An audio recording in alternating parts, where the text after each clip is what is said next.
It was the year 75 BCE, and the Mediterranean waves danced under a brilliant sun. A ship sailing from Rome to Rhodes was suddenly ambushed by Cilician pirates, notorious for preying on wealthy Roman travelers.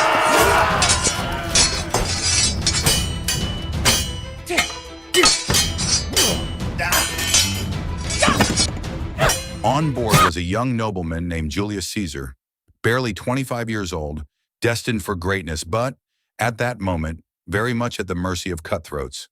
When the pirates learned who they had captured, they saw an opportunity for immense ransom. However, Caesar's reaction was far from what they expected. 20 talents of silver, he scoffed when they announced their demand.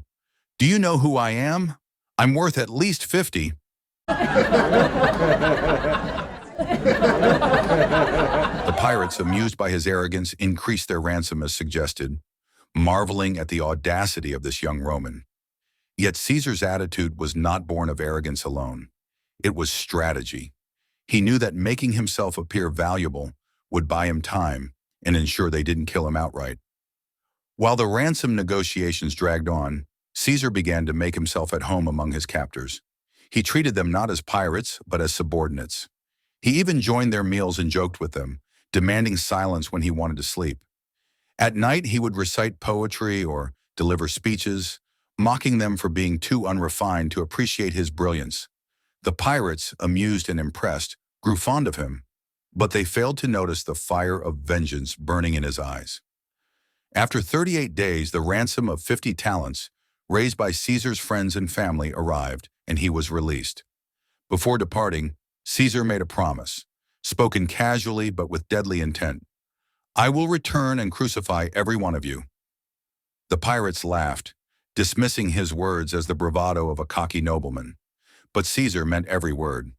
Upon returning to the Roman province of Asia, Caesar wasted no time. Using his family's influence and his own persuasive skills, he raised a small fleet and recruited soldiers. Within weeks, his ships were ready, and he sailed back to the waters where he had been held captive. The pirates were still there, lounging on their island hideout, celebrating their latest haul. They were caught completely off guard when Caesar's fleet descended upon them.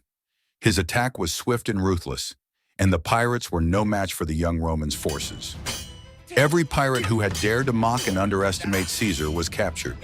True to his word, he personally oversaw their crucifixion. However, in a rare act of mercy, or perhaps pragmatism, he ordered their throats slit before the execution, sparing them prolonged agony.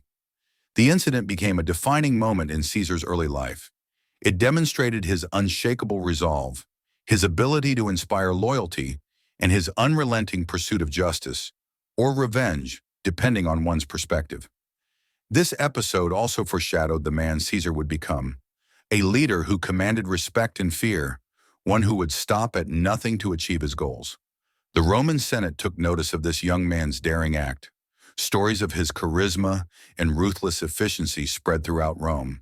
Though many admired his boldness, some whispered about his dangerous ambition.